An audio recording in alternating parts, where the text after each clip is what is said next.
Hello and welcome to episode 12 of Ninqueso Live. Welcome! 3 months. I am joined by my co-host from the pan-dimensional intergalactic perpendicular spaceship of time, Miss Bree. Good evening, bestie. How are you? I am good, thank you. How about yourself? I'm awesome. As always, I'm completely awesome. What have you been playing this week, my friend? I have been playing crazy stuff. I have been playing Mario Kart Live Home Circuit. I saw you unboxing that. Your excitement was like off the chain. I wasn't even going to get it. I was like, I don't want that, I thought. And then I popped into game, just habit. And they still had loads of it on the shelf. And I was just like, oh... It's got to be gone. I want this. And then you just kind of fell over the till and paid for it. And it's like, there's the car. That's awesome. Little squishy wheels. The only downside is I live in a very small place. But we did have a chat this afternoon about a little space that we know and heading over there to play it. What do you think? I think we'll do this. We're going to be, hopefully tomorrow, we're going to be heading down to a small hall where we're going to set up an amazing Mario Kart circuit, and we're going to have a little competition to see which one of us two is truly better. Obviously, I am. Well, you know, that's why I'm getting some practice in today. But like I say, my place is so small, but yet I can still actually get a track out of it, and it's still just crazy to play. It's to be fair, your place is all right if you didn't have 27 consoles in it. I just weave around the consoles. I weave around them. And we're going to say good evening to Charlotte, who's in the chat there, saying hello to us. Charlotte. So yes, and it's really weird because it's like you look at the screen and it's a really hectic game. Then you look up and see the remote control car going around and it's going like really slowly. You see, that's to do with the perspective from the car towards your perspective looking at the track. And you got mushrooms, you got speed boosts, you get like other cars to race against, and it draws you in so much that at one point I actually crashed into my own foot because I forgot that I could move my foot out of the way because I was just looking at it in the Switch. It's like, oh, there's a big foot in the way. Back, oh, that's mine. So we're going to do that tomorrow. We are going to do that tomorrow. When are the kind ladies and gentlemen going to see that? I will try and get that edited as soon as possible and hopefully get it up by Thursday or Friday. So watch out for that. Yeah, and as a bonus, I'm actually, when we finish this podcast, the course is already set up. I'm going to go over to Facebook and I'm actually going to be streaming a little Diddy course for like half hour or so. See, you're having to practice because you're so rubbish, and I will trash your ass if you don't. Well, you know, it's like it's get the advantage where I can. How about yourself? What have you been up to this week? I've been watching you win another crown. I know, right? Fall Guys. Right? I'm like the crown master now. Well, I wouldn't go that far. You got 2. There's 2 seasons, and you got 1 per season. But I would like to say, when I tuned in, you were in your 4th final of the night. I know. I was like, what's that about? What happened? Start of that stream, 5 finals in a row. Holy moly. It was just like, I don't know what happened. And then yesterday I was awful. Charlotte was watching as well, weren't you, Charlotte? I was astounded, really astounded. I was like, what's come over him? Well, has he had a power up or something? Has he run over a mushroom? You'd think after 3 months of playing, I would be good. You'd have thought that. You know, he's just kind of like... And yet, every stream I tune in and you give me the opportunity to say, you're rubbish.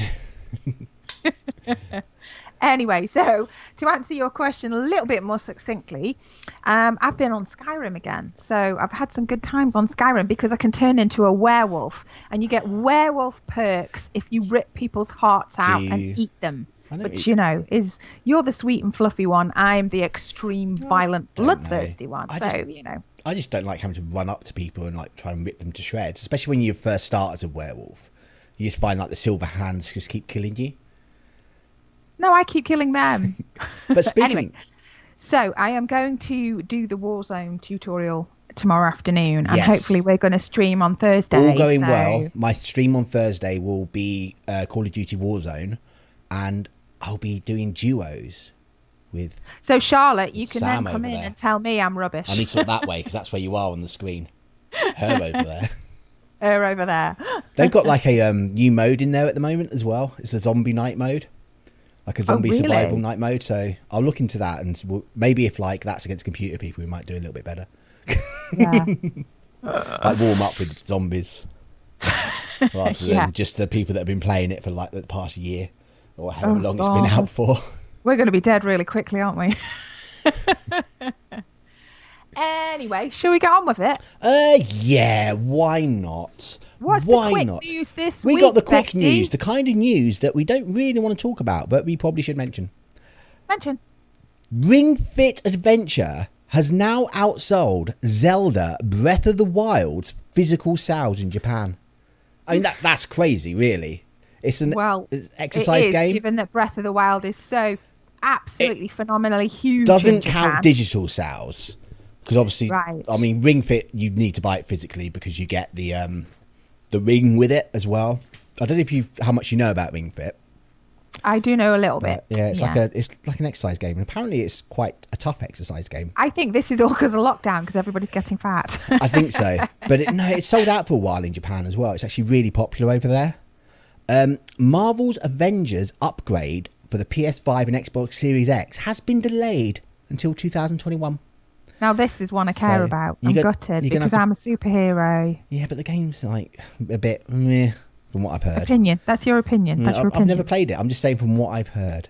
Okay. Legendary Pokemon found in Pokemon Sword and Shield Crown Tundra DLC have a 100% catch rate. You won't be missing those little buggers. I should hope so, really, because you've actually got to like battle through quite a few other Pokemon to get to them. Yeah. And that'd be well annoying if you got all that way. It's like you spend half an hour or however long it takes to get there, and then it just runs away. And finally, Sony's overhauled PlayStation Web Store will no longer be selling PlayStation 3, Vita or PSP games. Oof. So digital PlayStation 3 games, that's it. Can't get them anymore. No. I'm not sure when that actually comes in. I think that might be when the PS5 comes out. But yeah, probably. So that's the digital age that we're moving towards. I think where they can just switch them off and they're gone. And they're gone. So moving to the main news of the week. We got one more bit of quick news. Because I remember I added quick news. Go on, add it in. Luigi can be unlocked as a secret playable character in Super Mario Bros. 35. What you have to do is you have to get to level in the star level. So once you get to level 99, when you go up to level 100, it doesn't go to 100, it goes to 1 star. So once you're in the star levels, as you load in the game, hold down the L button and you will spawn as Luigi. L for Luigi. I like that. L is real. L is real. And as they said in the article that I read, when you get to that 100 level, when you get to the first star level, you lock an icon of Luigi. So maybe Nintendo are giving little hints. Yeah, secret Easter egg. Yes, so that's like a quick news. I'm miles away from being level 100 though in that game, so I'm never going to find that out for ages. Not something you need to worry about, Bestie, being rubbish and all that. Exactly. Oh. Let's move on to the main news. Tell me about the Switch, Bestie. Tell me about the Switch. The Switch. The Switch is now the best-selling console in the US for 22 consecutive months, which is a new record. And I've just closed down the wrong page again. So the Switch has now sold 62 million units worldwide. This is from December 2018. And they're anticipating this is going to move forward into 2021. What they say is they expect that households will be obtaining multiple units in the fourth quarter. And myself, I just think that's because there's a lack of Xbox and PS5. No, it's not. It's because... No, it's not. See, Charlotte in the chat is wanting a Switch. It's because you've got like your main console, which goes up to the TV and is portable, and you've got the Switch Lite. And if you're like a parent with a couple of kids, the Switch Lite is a very good deal to get both your kids a Switch. Well, you can give it to them in the back of the car and you don't get that. That's it. And it's not only that. You can buy both your children a Switch cheaper than you can buy them a PlayStation 5. And, you know. Absolutely. So It's a good availability option. It's always, they've got one each, keeps them quiet, little squeakers are not giving you any jip. I mean, Nintendo's always done well with their portable systems, and obviously this being a hybrid system, apart from the Switch Lite, which is just portable. And if you got the rumours of the Switch Pro, whatever, coming out next year, then yeah, people will be double dipping, triple dipping next year. I mean, if I've got the money, I will. I need 3 Switches. Of course you do. Of course you do. You need to give one to me and to Charlotte when you win the lottery. Have you bought a ticket? I have got a ticket for tonight because I'm like, I really need to win. It's a lot of money tonight, and so there's so many things I need to buy. A big track. We'll buy a big house just so we can set up like Mario Kart Live, and I'll buy you a copy of Mario Kart Live so we can do proper 2-player racing. Thanks, bestie. So yeah, so I think the interesting thing about this is obviously it's 22 months now, isn't it? That it's been. It is, yeah. The previous record, incidentally, was 21 months. Yeah, so this is now the new record.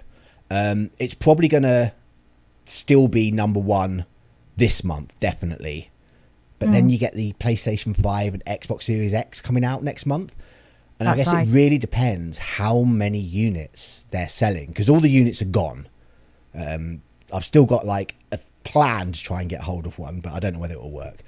Yeah, I mean, what they're saying is there's no inventory for Xbox and PS5. Yeah, so it might drop out next month, but obviously then it will pick up again probably in December, where it will win again if there's no actual units, which will be a shame because it's just shy of 2 years.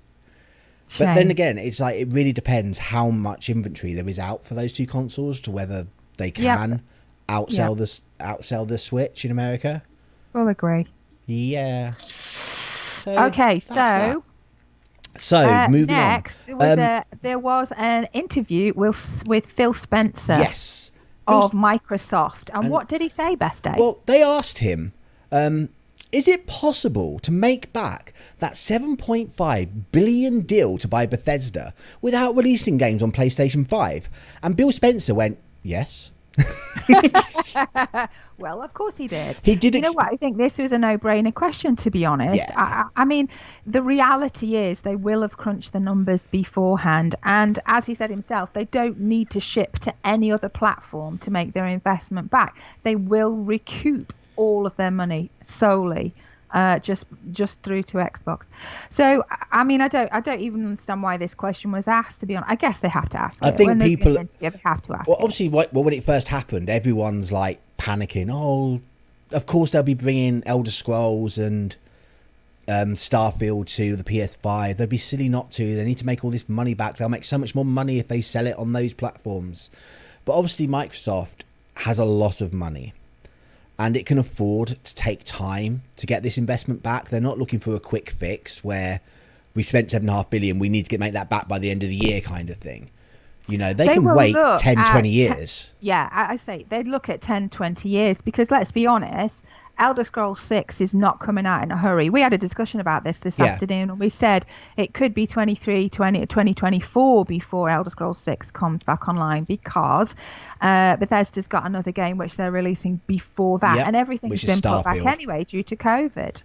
So I can't see Microsoft being in a hurry to get their money back from Bethesda. Yeah, they're still not directly saying no, nothing is coming out on the PlayStation 5. But they're still in that thing where this deal isn't going to be 100% closed until the middle of next year with all the legal aspects that they have to do. So that's done, then they are going to be a bit more cagey with it all. Yeah, I think they have to keep their cards close to their chest, to be honest, until this is all done and dusted through regulatory. Yeah, but as I've sort of said before, I don't understand why anyone would think they would be coming out on the PlayStation 5. Isn't that the point for buying Bethesda? Exactly. And it's exclusivity and to bundle in. I think I heard someone put it sort of this way. It's like everyone's fine when Sony buys the odd game, like they bought Final Fantasy 16, it's PlayStation exclusive kind of thing. And then when Microsoft comes out and just like delivers this massive haymaker, it's like, well, we're having all of these. Everyone's all like, oh no, you can't do that. But I don't know why that's the attitude that's like, oh, it has to be on there because it's existing franchises. They'll be on all the platforms. Wishful thinking. Bethesda's already got a especially with the Elder Scrolls, Morrowind was only available on the Xbox. You couldn't get it on the PlayStation 2 Yeah, at quite the right. time. Yeah. So Elder Scrolls is an example. Only 2 of that franchise has ever appeared on a Sony console. So Correct. why would the 6th game appear there? I mean, I'm not saying it won't. I'm just saying I wouldn't be surprised if it doesn't, because it makes more sense. If they're trying to get people into their ecosystem through Game Pass, and now I didn't think I would like Game Pass, but you have it's hit so the good. nail on the head there. What did you This think of is Game where Pass? Because this you were is like, going. oh, I don't need Game Pass. And when I went, look, it's £1. You can play this game because you need to be online to play Warzone. Yeah. What are your views on Game Pass now? Are you going to stay with it, or are you just going to get rid of it? I love Game Pass. Honestly, I love simply because the variety that I can dip in and out, and especially going forward when prices of games are going up by 10 quid. Exactly. And the fact that you can just get all the games that are released. That's why, for me, Xbox Series X is higher up than PlayStation on my list of consoles I want to buy, because I ain't going to be able to afford to buy a game with them as well. I could buy a PlayStation 5, but I probably couldn't buy anything else with it. I buy an Xbox. I've got Game Pass. I've got all these games. And when you're looking at this 7.5... you can sort of get access to old stuff and new stuff, and some really, really big games. Yeah. You know, that you wouldn't necessarily go, oh, I'm gonna splash out and get that. I think it's phenomenal value, to be honest. But this is where they're headed. Like we said last week, they want to go down the all digital route, and this is part of the nudge. If they get... if they keep growing Game Pass, which, let's face it, is looking more and more appealing with all of these games coming there. If they get Game Pass up to where Sony got the PlayStation 4 out, so they've got 100 million people signed to Game Pass, how much money is that a month? £10. Yeah. How much money is that a 100 million month? people. Well, that makes their $7.5 billion look like small potatoes. Yeah, this is why you only got 12 months of that. This is why console wars and all that, the people sort of saying, oh, Sony's already won the console wars, Xbox already won the console wars. It's totally irrelevant. They're doing totally different things. Well, Microsoft doesn't even say how many they've sold anymore, because that's not their focus. They want people on Game Pass. They want people in their ecosystem. They want it so that you can play their games on your PC. You can play it on your Xbox. You can play it on the cloud. You know, they're getting Game Pass, like xCloud, built a browser app so you can play it on iPhone, so that'll be there. Then from there they're going to look at, it will appear as an app on your TV at some point. I mean, pure economics, you've got to look at it and go, a subscription always outweighs a one-off purchase. Yeah, always. Well, that's it. It's like, for the price of a £70 game, that's 7 months of Game Pass, and you play multiple games in that time. Yeah, and some of them you don't even like, so it's kind of like, I've just wasted all this money. And that's like the other Spellgreat. That was free. But that's one of the things you notice, like with PlayStation games. I don't know whether it'll be like this on the PlayStation 5, but with PlayStation games and Xbox games, they come out at their £60, like £50, and then within a couple of months they're 40. Then within a year they're like 20. Yeah. That Nintendo is in a totally different ballpark again. Breath of the Wild came out in 2017 as a launch title, and it is still £55 to buy. It's still full price, because they hold their value. They value their products. Whereas Sony tries to build all this hype for a big game, so they get loads of sales in the initial thing, and then they drop off. Whereas Animal Crossing is still in the top 10 games after 8-9 months now. Back in March it came out. And obviously now, so that's kind of like Nintendo are going down the home console portable aspect. PlayStation are going for what they've just been doing since PlayStation came out, which they do successfully. Yeah. And now Xbox are now going, we want to do this Game Pass module. So each one of the companies, they're all doing their own thing. Yeah. It's not a console war. Just be happy for what people like, people. Having said that, Sony have really released the PlayStation 5 user interface talking about console wars, and this video was actually very, very interesting to me. It was. There were some interesting things there. So PS5 releases on November the 12th, and this is all about the interface that you're going to use to get into the different command sections while you're in game and transferring between games. So what they actually showed you was an activity screen and how to get in and out of online multiplayer and so on. So we got sort of some actual access footage, Yes. which was quite interesting. A couple of things that they mentioned which caught my eye: interactive in-game notifications and voice dictation, which I thought was very, very interesting. I don't know. I don't have friends, so I don't play with people on consoles. But I've never sent a message to someone on a console. Yeah, you know? I did think to myself, us gamers are quite insular people. I mean, how many sort of like mates do they think we have? Do you think there's like, well, some the way they people settled it down was they'd said parties. So I don't know how many of these parties are. Yeah. But I guess if you've got sort of half a dozen friends and you regularly, team up, that could be useful. But I wasn't 100% convinced, although I thought it was an interesting concept. It is. But I think majority of people, if you've got your core group friends, most people would be using something like Discord. Yes, so I agree. So they've got their little group of people that they play. So they've got a Warzone Discord, and then when they're ready to play, I'm playing Warzone, who's available, kind of thing. It's like they did actually briefly mention backwards compatibility, and they said, interestingly, some of these features will be available. And I thought to myself, oh, not all then. Yeah, just unsupported PS4 games. Another thing that made me laugh was they said you'll be able to do screenshots of 4K. It's like, you'd hope so. Action is like, what's the point of that? And it's like, we just press the share button. It's like, well, that's what I've been doing on my Nintendo Switch since 2017. Just pressing the share button. To be fair, the share button is really good. I never really tried to do screenshots on the PlayStation 4. When I first started, not streaming, but recording gameplay footage for YouTube, I used the internal video recording on the PS4. Yeah. Which I didn't mess up too many times. Yeah. Xbox does that. I Xbox usually is really clunky though. It's like trying to find out how to get it to work. That, yeah. It's a bit like, so you got to hold this button down, then it brings up another menu, then you need to go down to, and it's just like, whereas Nintendo, it's actually click a button to take a screenshot, hold it down to save the last minute of gameplay. Yeah, you can just go into record what just happened, which is interesting because then I can record myself slitting people's throats from behind, which I enjoy, obviously. Yeah. Anyway, the other thing that caught my eye was in-game help, and then I thought, hold on a second. No, that's called cheating.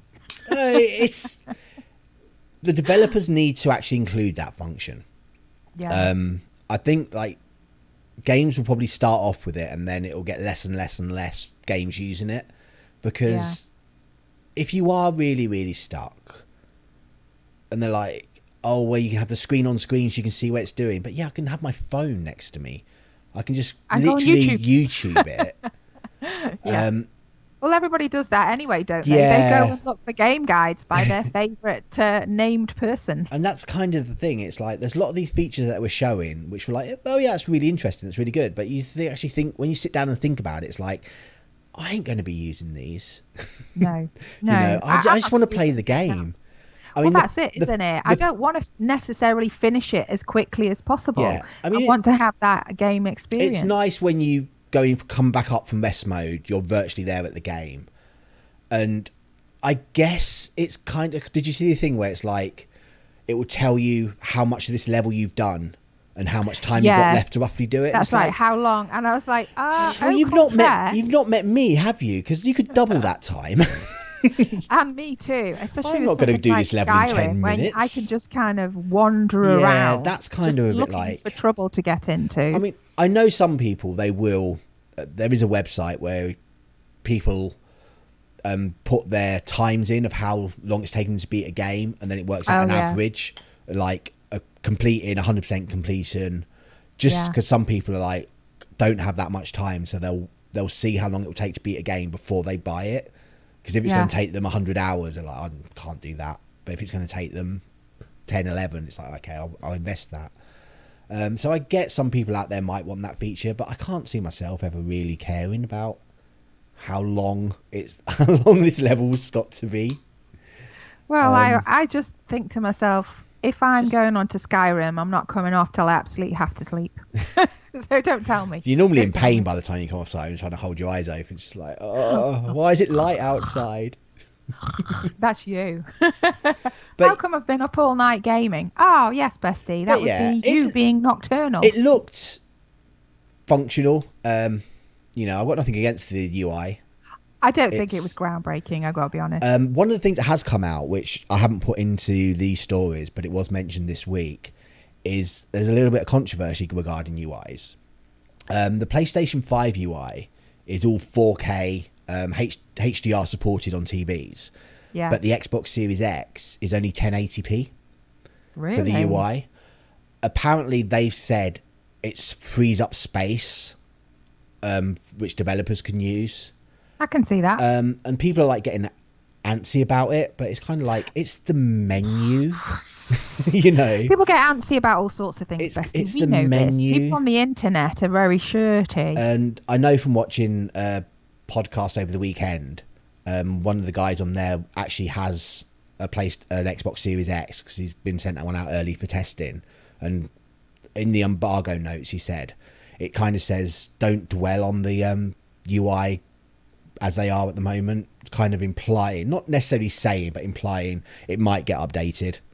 Yeah. But it's kind of like, who cares? The menu could be like 360p because that's not what the game's going to look like. Exactly. Because a big chunk of the memory is already being used on the PlayStation, on the Xbox for the resume game features where you can have like four games suspended. And obviously that needs a big chunk of your 1 terabyte. Sort of there was a rumor like a while ago which looks like it could be true about how much space you actually get on your 800 odd gigabyte PlayStation 5, and it's looking like it might be 600 and something gigs after all the UI, which so that will be something to find out in a few weeks time when these things come out, because it's not long now, is it? What, 3 weeks? Yeah, not long at all. November the 12th is not long. They hit. Right, shall we move on to a thing that I've let's move on. Tell me about the Analogue Duo. The Analogue Duo.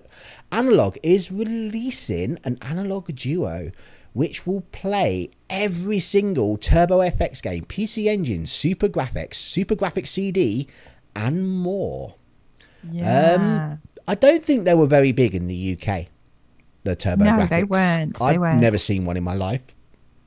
I have played some of the games because they came to the Virtual Console on the Wii. Yeah. So I did play like Bomberman and a couple of the games on there. Yeah. But this is it's a sleek looking machine. I'll give it that.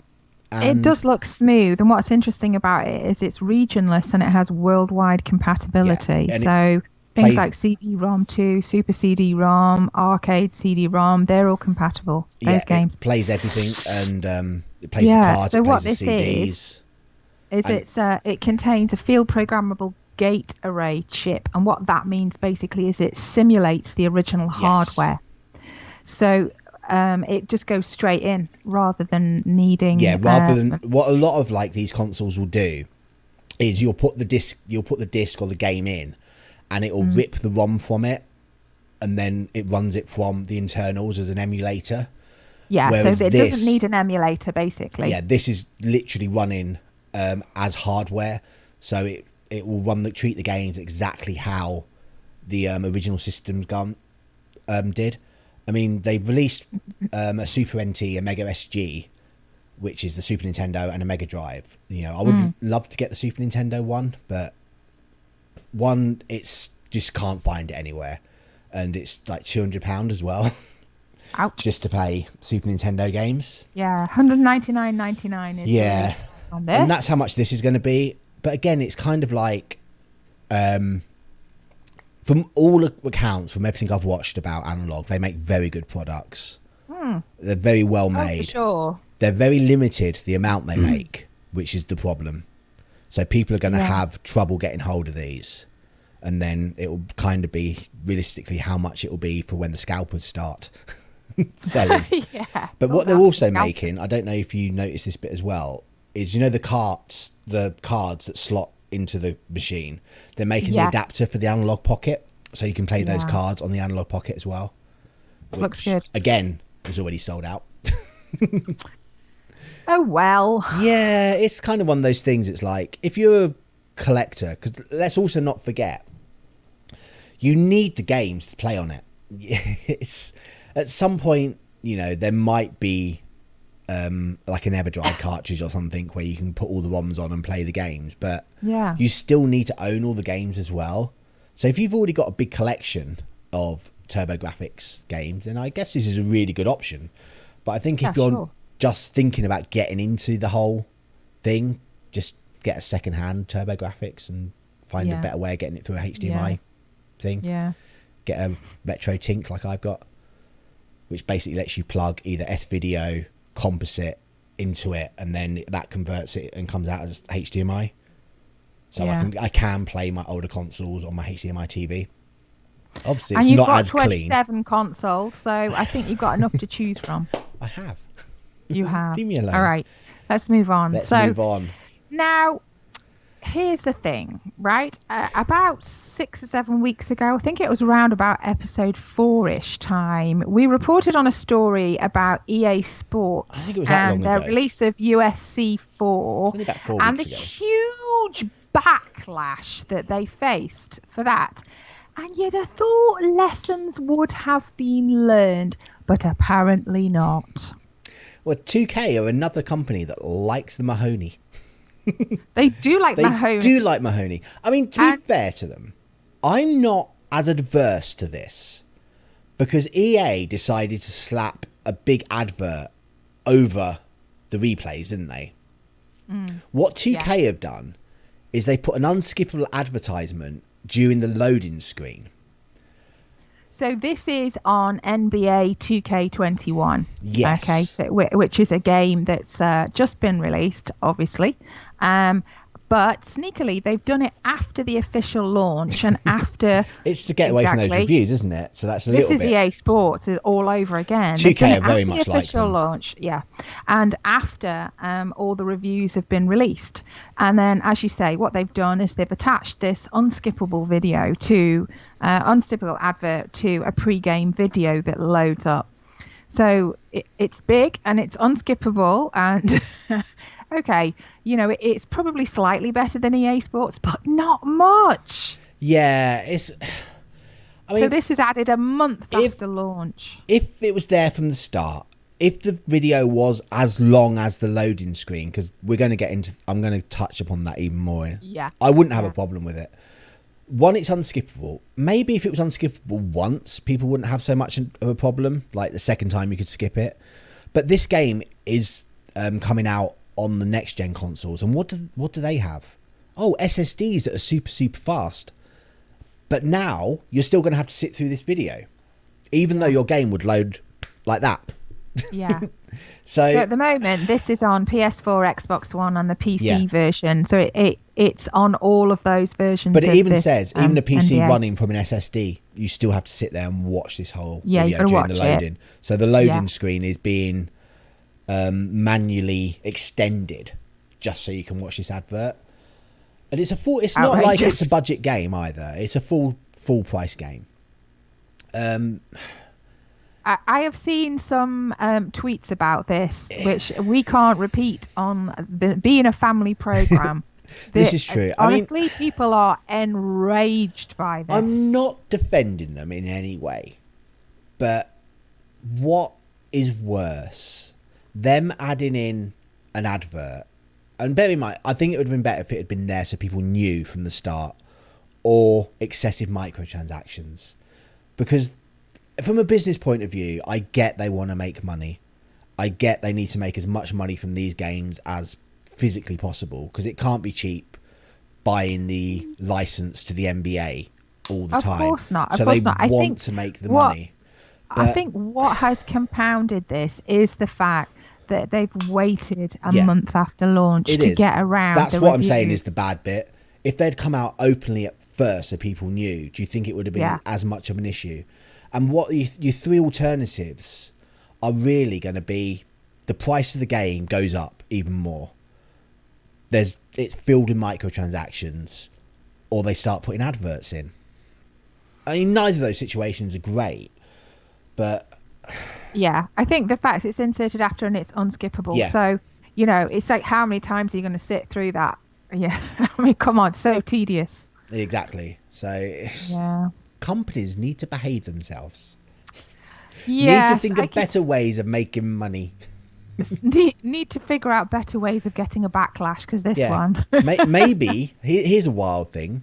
Rather than releasing the same game each year with just like slightly updated graphics, team rosters and that, maybe innovate, make people want your game. Yeah. But that's the problem with these kind yeah. of games, like the NBA, the Maddens, the FIFAs. Well, is they've got to you've get got their that money core back on the audience. initial Well, investment. it's not in that. You've got your core audience who probably will only buy one game a year. Like the NBA fans will only buy NBA, and they probably won't buy any other games. So, that's the problem. These people don't care so much, so these companies get away with it. It's like the backlash that we had for the Madden that came out is absolutely. It was an awful game apparently. And have you seen any of the backlash over the FIFA Legacy edition on the Switch? I haven't. Okay, well, No, we'll touch upon that. This is the Electronic Arts again. They've released FIFA Legacy edition on the Switch this year. Is it 21 probably, or it might be 20? I can't remember. But the Legacy edition basically means it's exactly the same game, just with updated teams and costumes. Oh my god! So it's the same as outrageous. FIFA 19 Legacy edition, which was the Legacy edition of FIFA 18. 18. So this is the third year they've released the same game. Same game. Nothing Just new in it, and they're still charging full price.